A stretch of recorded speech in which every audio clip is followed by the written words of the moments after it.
දැන් තියෙන්නේ ගොඩක් ක්‍රිටිකල් පොයින්ට එකක්. ඉතින් මේකෙදි අපි අනිවාර්යෙන් බලන්න ඕනේ අපේ මේ සිස්ටම් එක සම්බන්ධ කරන අපි කාටද බාර දෙන්නේ කියලා.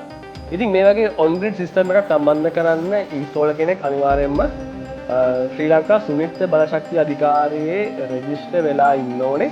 ඉතින් මේ වගේ රෙජිස්ටර් වෙලා ඉන්න කම්පැනි ලිස්ට් එක සුමිත්ත බලශක්ති අධිකාරියේ වෙබ්සයිට් එකෙන් ඔයගලන්ට ගන්න පුළුවන්. ඒකේ තියෙන ඔයගලන් කම්පැනි නේම් එක, ඇඩ්‍රස් සහ කන්ටැක්ට් නම්බර් හැමදේම තියෙනවා. ඉතින් ඊට පස්සේ ඔයගොල්ලෝ බලන්න ඕනේ ඒ සප්ලයි එහෙම නැත්නම් ඉන්ස්ටෝලර් කොච්චර කාලයක් මේ ෆීල්ඩ් එකේ ඉඳලා තියෙනවද? ඒ වගේම කොච්චර කාලයක් හිටියත් ඒගොල්ලෝ ආෆ්ටර් සේල් සර්විස් දෙනවද හරියට? ඉතින් යන්නේ දේවල් ගැන ඔයගොල්ලෝ පොඩ්ඩක් හොයලා බලන්න මේගොල්ලෝ මොන වගේ ඉක්විප්මන්ට් පාවිච්චි කරන්නේ, මොන වගේ බ්‍රෑන්ඩ්ස් එකද වැඩ කරන්නේ, මොන වගේ සෝලර් පැනල්ස්, මොන වගේ ඉන්වර්ටර්ස්ද මේගොල්ලෝ පාවිච්චි කරන්නේ මේගොල්ලන්ගේ සිස්ටම් තුල කියලා ඔයගොල්ලෝ හොයලා බලන්න ඕනේ. ඉතින් ඔයගොල්ලන්ට මේ දේවල් ගැන හොයලා බලන්න පුළුවන් ක්‍රම කීපයක් තියෙනවා. ඒකට තමයි ඔයගොල්ලන්ට රිවිව්ස් බලන්න පුළුවන්, Google රිවිව්ස් බලන්න පුළුවන්. ඒ වගේම ඒගොල්ලන්ගේ වෙබ්සයිට් එක චෙක් කරලා බලන්න පුළුවන්. ඒගොල්ලෝ මොනවද කරලා තියෙන වැඩ කියලා. ඒ වගේම හොඳම දෙයක් තමයි ෆෝරම්, ඒ වගේම මේ වගේ සෝලර් පවර් සිස්ටම් සම්බන්ධ ගෲප්ස් තියෙනවා.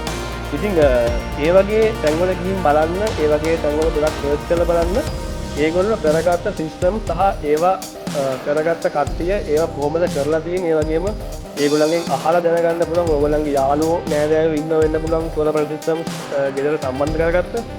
ඉතින් ඒගොල්ලන්ගෙන් අහලා දැනගන්න පුළුවන් ඒ සම්බන්ධ කරපු කට්ටිය ඒ සර්විස් එක කොහොමද, ඒගොල්ලෝ ආෆ්ටර් සේල් සර්විස් එක කොහොමද දෙන්නේ කියලා.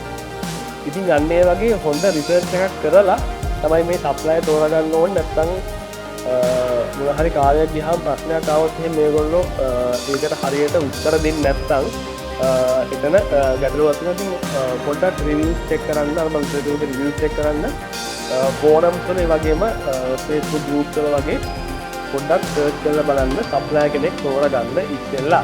ඉතින් ඒ වගේ බලන්න මේ සප්ලයි අපිට මේකේ ඇප්‍රූවල් ප්‍රොසෙස් එකේදී හෙල්ප් කරන්නේ කොහොමද කියලා. මොකද අපිට මේකේ ජාතික ජාලයට සම්බන්ධ කරන්න ඉස්සෙල්ලා අපිට ගන්න තියෙන ඇප්‍රූවල් කීපයක්ම තියෙනවා. ඉතින් ඒවත් එක්ක මේගොල්ලෝ හෙල්ප් කරනවා නම් අපිට ගොඩක් ලේසි ඉක්මනටම මේ වැඩ ටික කරගන්න.